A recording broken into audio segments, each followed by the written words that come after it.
Hey everyone, I'm Demis Hellen and welcome back to my third and final episode of this series where we're looking at Cubase 15's brand new Melodic pattern editor. We're going to build a standard ARP in this one over the top of a techno track, and then I'm going to use all of the tools at our disposal within the new Melodic pattern editor to make something unique. Before we get started, let's have a listen to the track we're working with.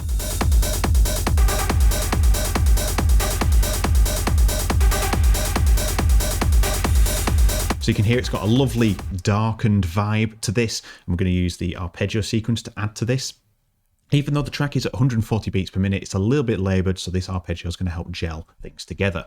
The sound that we're using for this is from the Absolute collection, and I'm using the Anima synth for this one and the Patch Attack solo. So there is a ton of different sounds in this Absolute collection, and these are some of my favourites you can see just here down the side.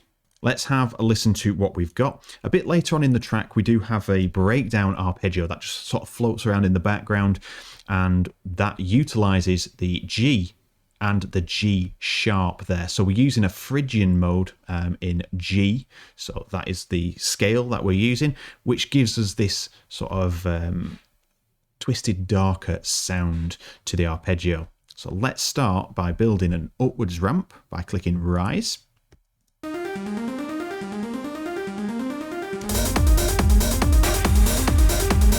And I'm going to bring the step amount down to 3.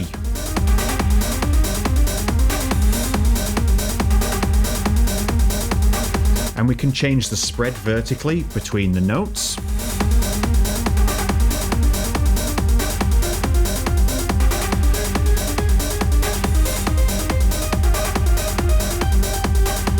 And you can see there, that is all the G's across the board over 2 octaves. We can go further than that, but I want to utilize just the 2 octaves for this.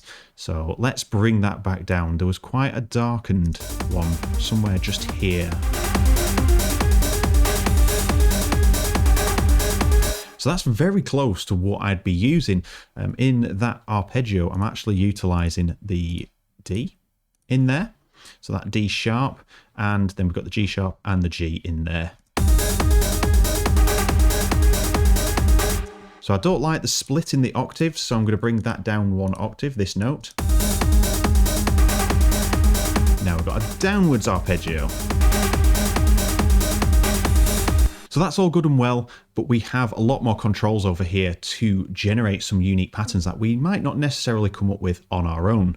So we're going to use the randomize section here. So I'm going to click randomize, and I'm going to set the repeats probability to about 10%, so there's not too many.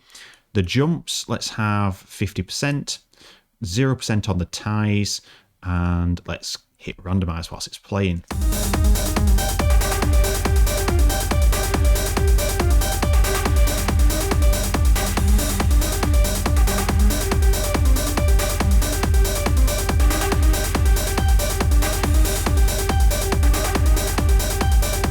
So there's a nice section in there, this bit. I'm going to randomize a few more times.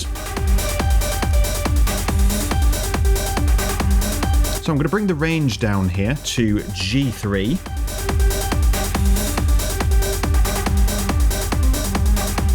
And that'll limit where these notes can generate. I'm going to shift it up an octave.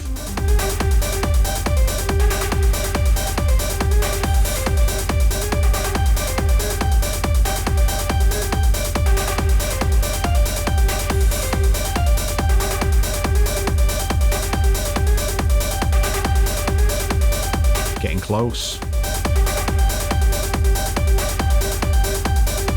Let's bring that jump down to about 24%. There we are. Okay, we're going to use that one because we've got a nice little sort of classic ARP in the middle, which ties in with this episode. So we have sort of a rise and a fall in this section here, and that works really well for this idea.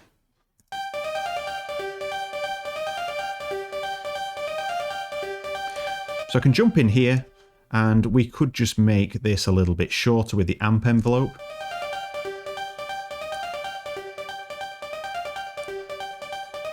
Like that. Just turn it up a little bit.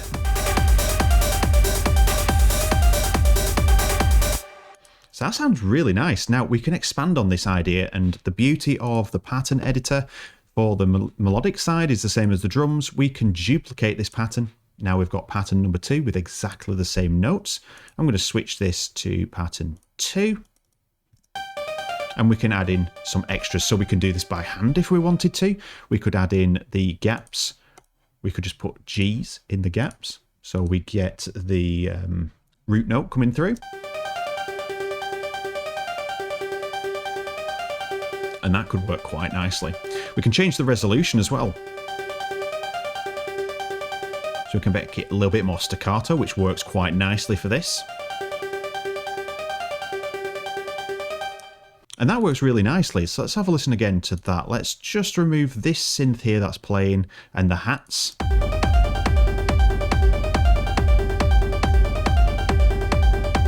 Now, we need some velocity changes in there to make it a little bit more dynamic and just give it a bit more depth in the mix. At the moment, it's just kind of sat on the top. So we can utilize the velocity controls down here. So let's just manually randomize these. Like so. And then we can use all the other ones like repeats. We could have, say, this note on the beat here, repeat 4 times. Maybe twice.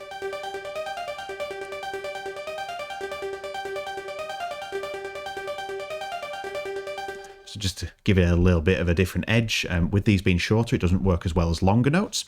And then we can have the gate here, so we can make them even more staccato. So let's just make this little roll here a little bit more staccato.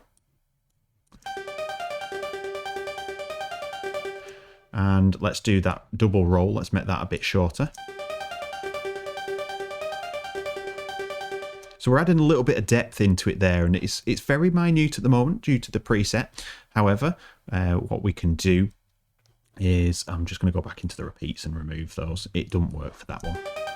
We can go back in and just edit this absolute collection preset. And let's say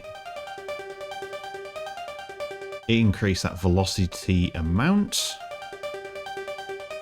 We can actually edit the velocity on the filter as well. Now you can hear there's more depth coming out of this. That is happening because we've randomized the velocities here. We've got some of the gate randomized as well. So with that, I am really happy with the results. We've done some manual input on top of the randomization, and you can see with very small values, we've created something quite unique. We've narrowed down the pitch range so that we're sort of sticking into one octave and we're not jumping around too much. And that gives us a nice feel. So again, in the track.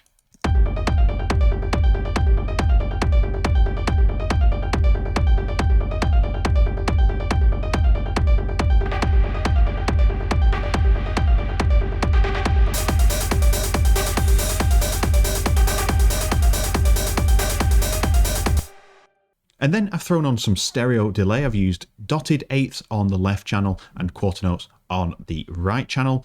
And that sounds like this. Further adds to the pace. And then I've added the shimmer reverb on.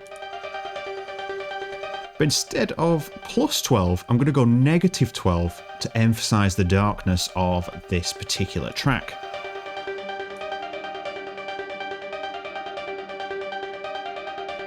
So as long as there's not too many lows coming through, this sounds really nice, and it's going to add that extra tonality underneath something otherwise that was quite basic.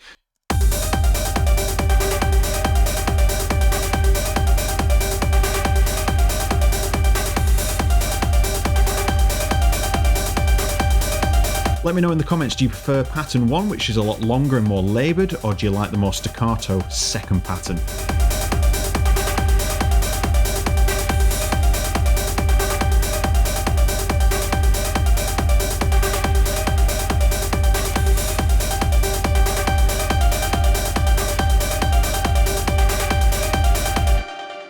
Personally, I do prefer that second one. It fits into the mix. It sounds a little bit darker and it allows that reverb and the delay to come through as well.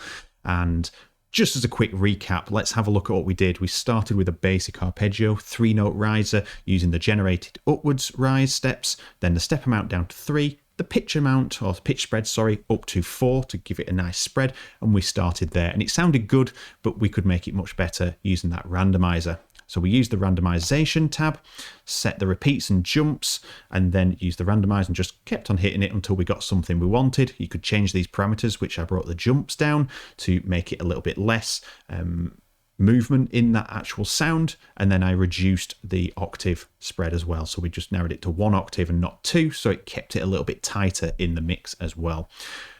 But that's it for this episode and this series. I really enjoyed making these episodes for you. If you have any questions, I'm always in the comments, so if you need to ask me anything, you can do, and I'm more than happy to answer. So thank you very much for watching this series. I will look forward to seeing you all in another one. With that said, thank you very much. Take care.